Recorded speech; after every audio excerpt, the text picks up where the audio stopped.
Welcome to Transform Your Workplace. This is a special bonus episode with two of my favorite colleagues, Lacey and Annie. Good to see you both. Good to see you.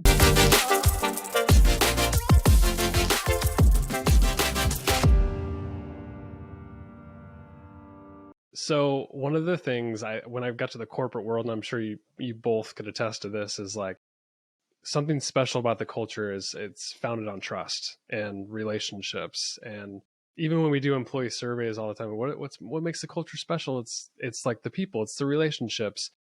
And to get to trust, you have to have an open dialogue. You have to communicate. You have to give feedback. And there's a million books about feedback, one of which is what we're going to talk about today, radical candor. Which of you wants to define what radical candor is for me? It's a philosophy that speaks to giving feedback that is authentic and has a balance between direct and truth and honesty and also empathy. So it's sort of living in this place that's in the middle of those two things and it speaks to exactly what you're talking about, building trust, building relationship, and fostering that kind of environment that most employers, strive to have. I don't know. Would you add anything to that, Annie? What I really love about it is acknowledges that you can care about someone and give them direct feedback at the same time. So it kind of marries those two on a spectrum. She has a nice graph where it's kind of like the place between challenging directly and caring about someone personally. And I think when we can strike that balance and bring both of those things together, that's what makes it a really special framework. I think what scares me about the word radical candor is the radical part. Like maybe it was just a book title thing, like appealing to people. But I think that part is a little scary because like candor, I get it. You're like being open and honest with people, candid, but the radical part, what does that mean to either of you? Maybe give an example of a radical candor type of feedback that you'd give. I think maybe why she picked it, and I don't know this for sure, is that this is it's a different and sort of radical out there way of approaching giving feedback. I think oftentimes we sort of tiptoe around people's feelings and avoid the right conversation, the maybe oftentimes tough conversation. So it's radical to even engage in this work. So I think that's where it comes from. And like for me, I can think about times where feedback was not given to me in using this framework, and it's confusing. It feels manipulative. It feels like information's being held back, and I can oftentimes tell when somebody's really worried about protecting my feelings, and just personally that's more uncomfortable than it just being direct and like having to guess what somebody's maybe trying to say to you. I had a conversation with a colleague. We got some feedback from a client about some work that we did, and the conversation that I had with this employee, we had done this training about radical candor. We were learning about it, trying to practice it. And so I tried to put it into practice and just being authentic about what the client said, and having partners like Annie, where we're both sort of, we know about this model. We're trying to use it. We've even had conversations in prep for having these radical candor moments, and sort of like checking each other. Like I remember Annie saying to me, like, I think I want to go this route because this feels like more like radical candor. I'm like, you're right. I'm worrying too much about that protection piece.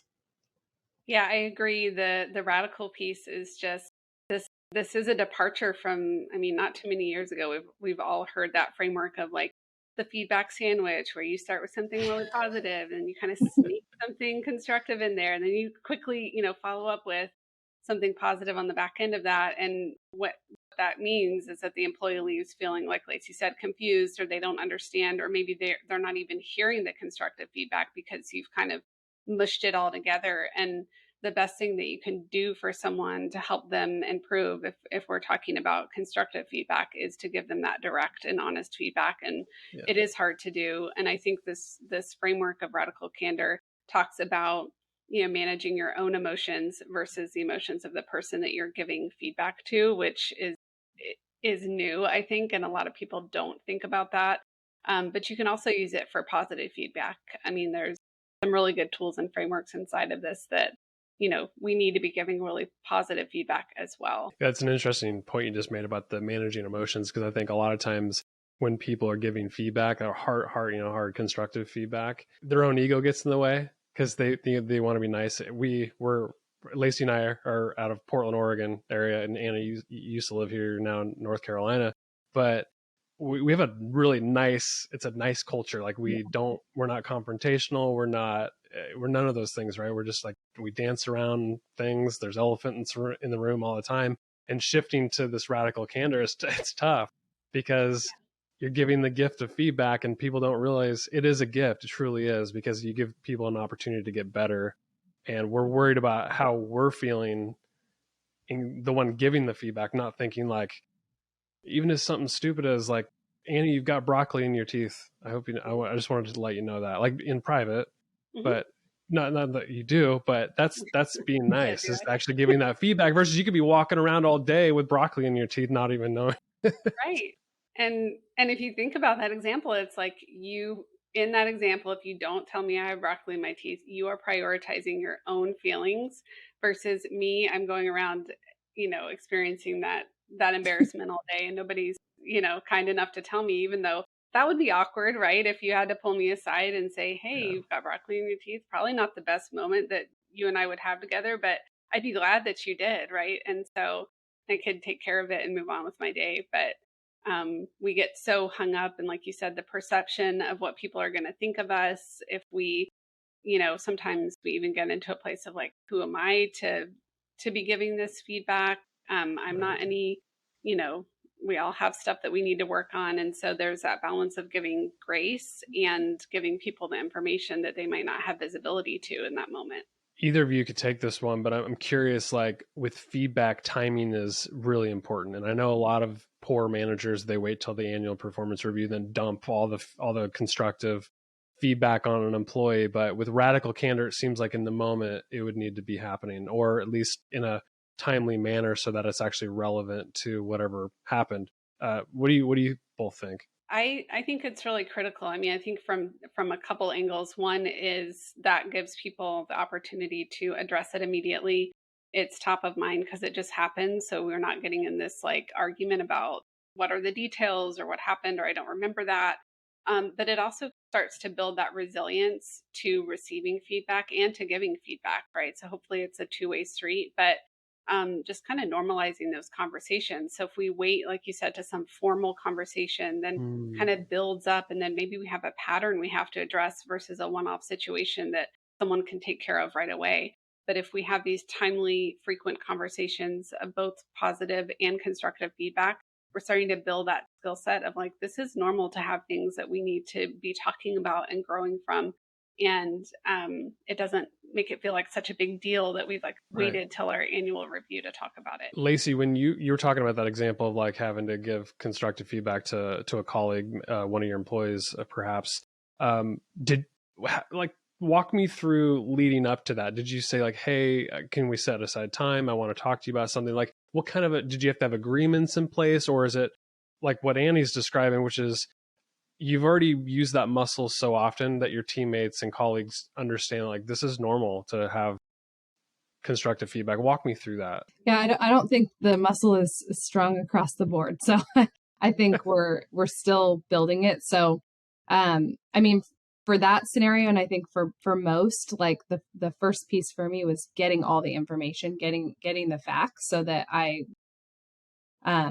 had enough information going into the conversation where I was going to be helpful, because I really was going into it, with the spirit of providing the information so that there was an opportunity for that employee to shift what was happening and how they were, showing up for the client. But also, I wanted it to be a two-way thing, because I knew that there is always two sides to the story, and the customer's experience is obviously super important, but I had a feeling that there was some stuff going on the client side too that impacted what what happened. So I, did some due diligence, did some prep, and one of my biggest pet peeves is when people schedule a meeting and don't provide any context and just, the like, hey, can I get 10 minutes with you so we can talk, and how that can create a lot of emotion and feelings. And we know that listening changes when you're in different emotional states. So I wanted to be transparent. So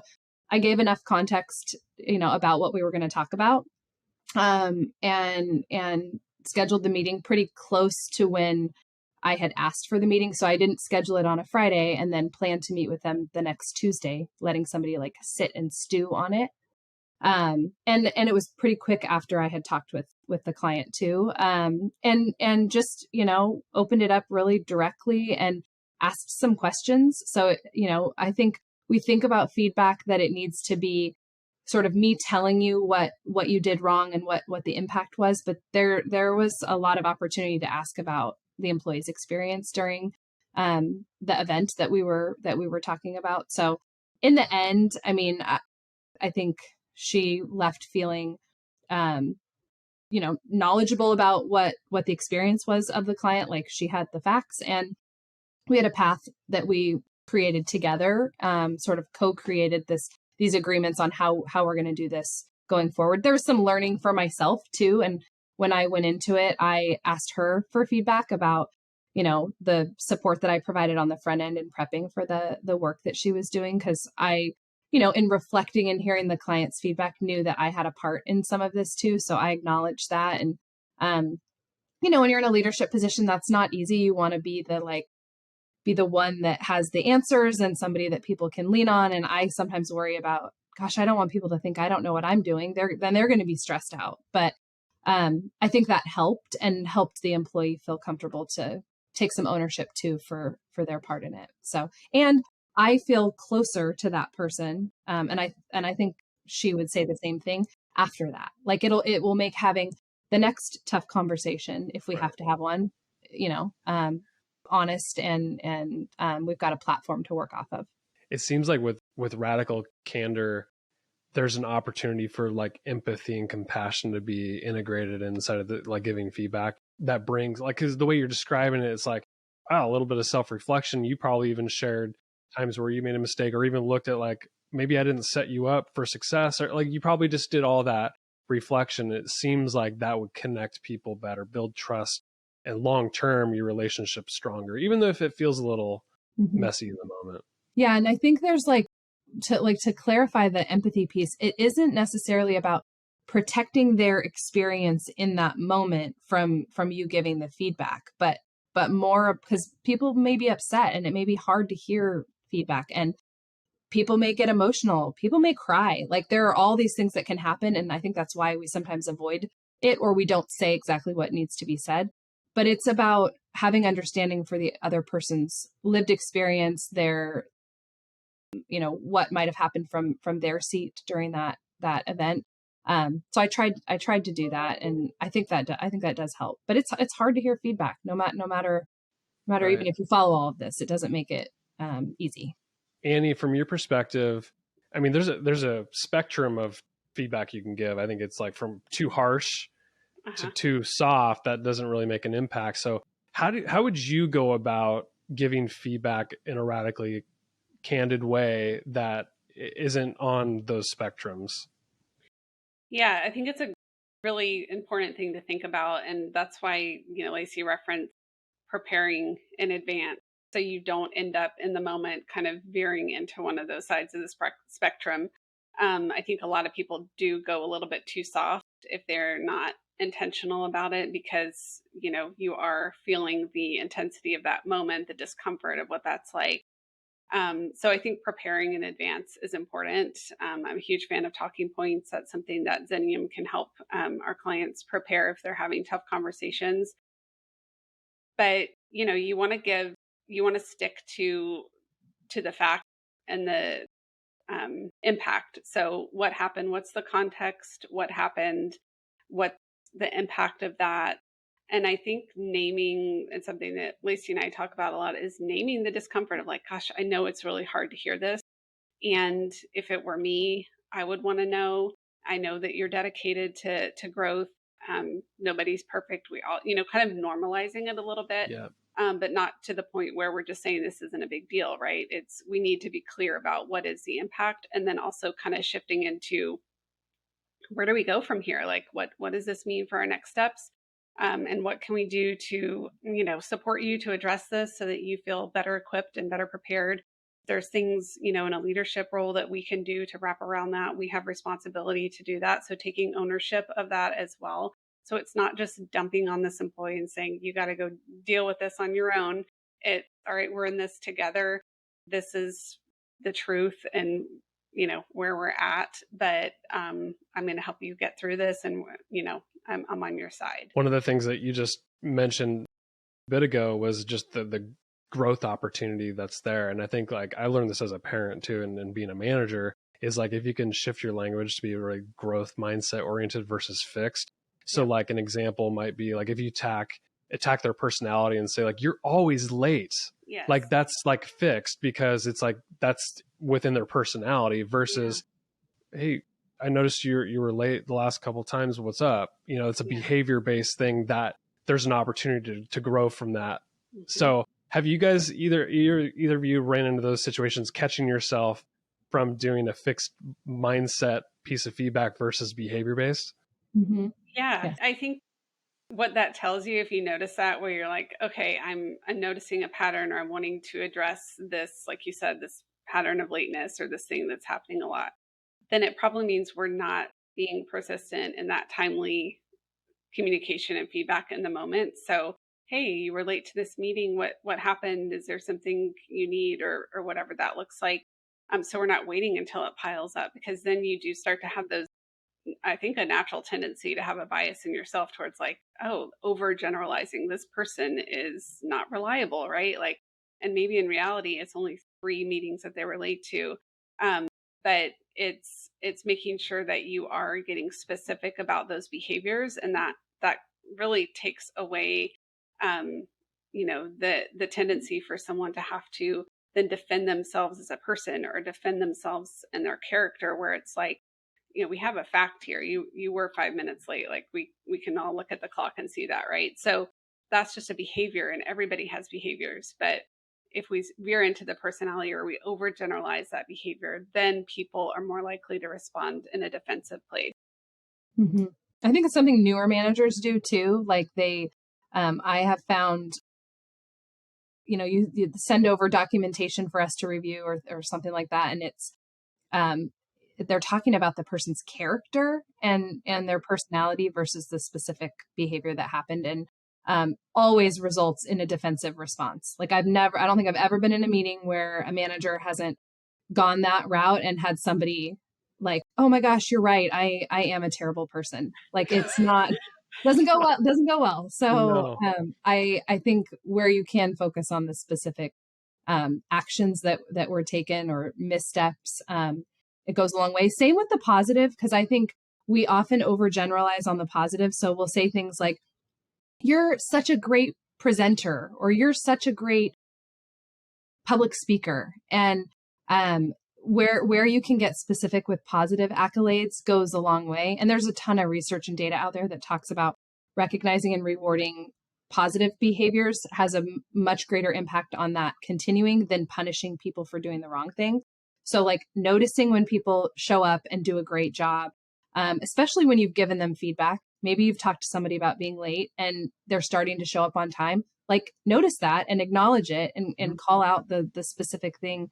And I think it would go a long way. I think you'd see a lot of positive impact from that. Earlier, we were talking about like just the ego of us giving feedback. And I think like, we can't control other people. We have no idea how they're going to react. And I think that's what the anxiety that most people get leading up to giving feedback. There's just so much going through our head about like, what if it gets too emotional? What if they don't like me anymore? Like what if? Like that's what anxiety is about. We worry about something that hasn't happened yet.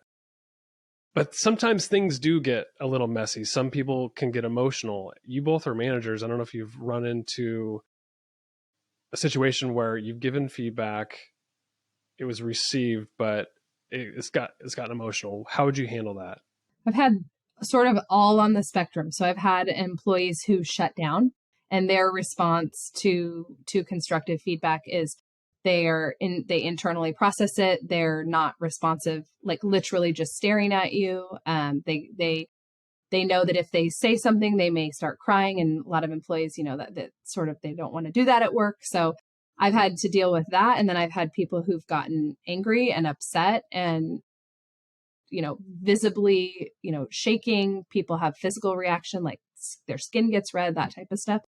I think the most important thing is like know your employee, like, and take a genuine interest in how they respond under stressful situations so that you can be prepared for that maybe being an outcome.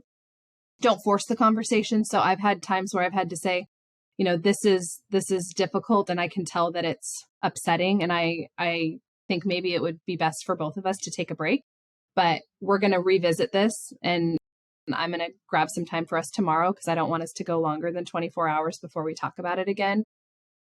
So making that commitment that we're sort of pausing on the conversation, I've had to do that before. And that's actually worked pretty well. And usually when they're getting upset, it's like, I don't want people to be upset. And then I'm starting to feel bad that they are feeling bad. And so neither of us are probably showing up as our best selves. So I think the pause and the break can work really well. And I have even after the fact, once we're more in a calm state and we've sort of gotten through it, asked for feedback about how that was. Like, is there anything I could do differently? I know it was upsetting.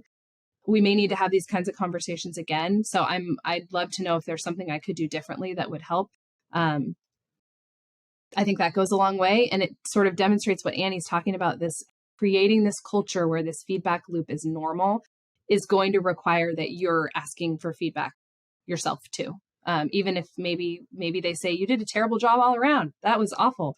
And I mean, you need to be prepared to hear what it is that they may have to say if you're going to ask for it. Yeah, feedback goes both ways, right? So you got to be prepared to receive it as well. And as a manager, leader, you should be open to that. If you're going to give it, you should be able to get it right back. I mean, that's how you grow as a manager as well. So on the note I made earlier about like, you just can't control the reactions of people. Like sometimes you're going to give feedback and behavior is not corrected. And then you have to go down the corrective action, whatever you guys do in HR, corrective action plan, whatever. But what's the regular cadence for something like this where you're checking in if the behavior is not corrected and you continue to just check in and give the feedback that just to make sure that you have a regular cadence for getting back on track? I think it depends on what it is and how serious the situation is. If it's something on the minor side, I think it's easy to kind of just do quick informal touches on like, hey, I'm still seeing a little bit of this.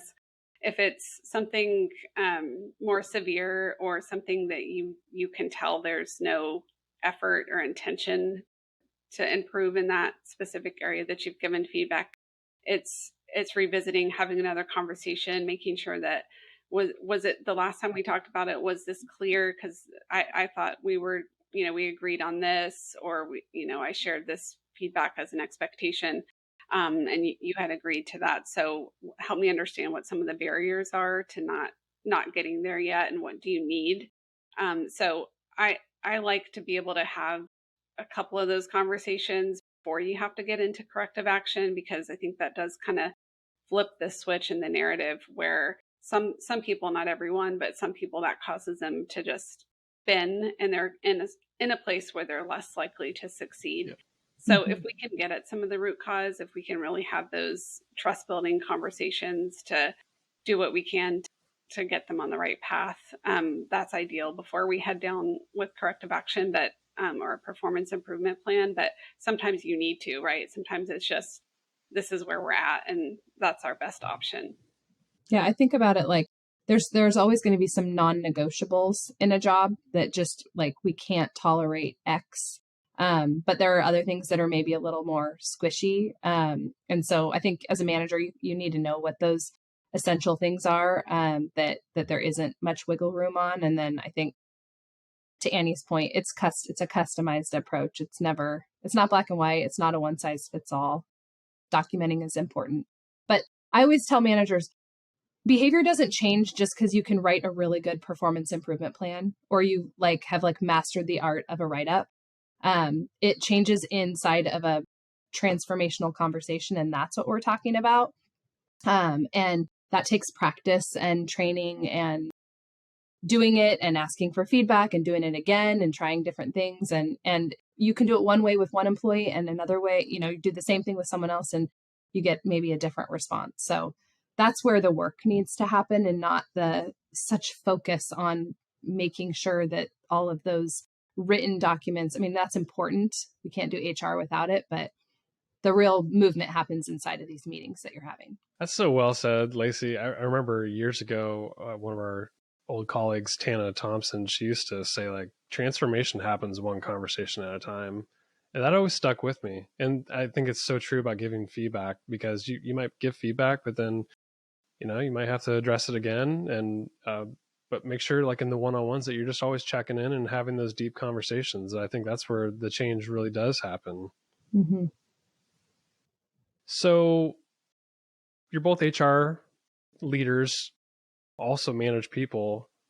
If there's any advice you'd give to people listening right now about how to stretch this muscle, the radical candor, to whether it's integrated in their one-on-ones or to jump on giving the feedback as soon as there's an opportunity, what sort of tips would you have as we kind of close out this conversation? One thing that comes to mind for me, especially if it's not a habit that you have, if it's something that's maybe newer to you or you're used to those formal check-ins, but you're not giving a lot of informal feedback in between, would be to just call it out to your team. Say, hey, I'm learning about a new framework, or I'm trying to be better about giving more in the moment feedback. And so you might notice me, grabbing a few minutes of your time here and there to talk about different things, or you might hear me asking you for feedback, and I want you to know that I'm open to hearing it.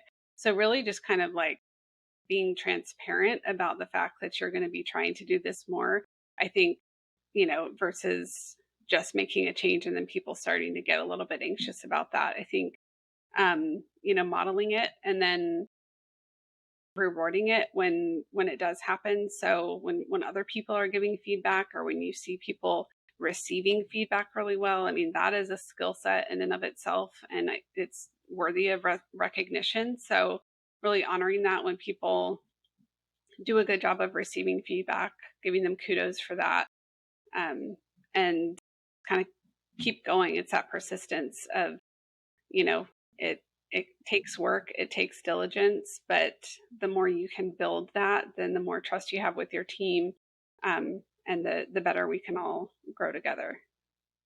Yeah, I agree with all of that. I like the idea of being transparent and calling it out to your team that you're going to be working on this.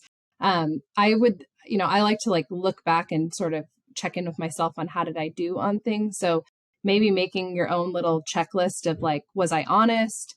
Was it timely? Did I do it, in the moment? Did I demonstrate empathy? Those are, for me, when we think about just this whole model, those three things are really important: honest and objective, timely, and just making sure that we're thinking about the whole person and being empathetic.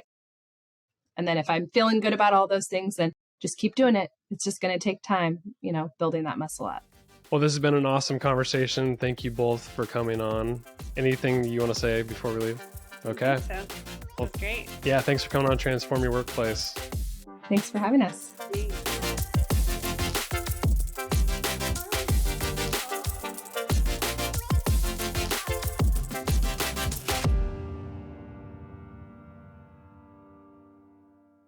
The views, thoughts, and opinions expressed are the guest's own and do not represent the views, thoughts, and opinions of Xenium HR or the host, Brandon Laws.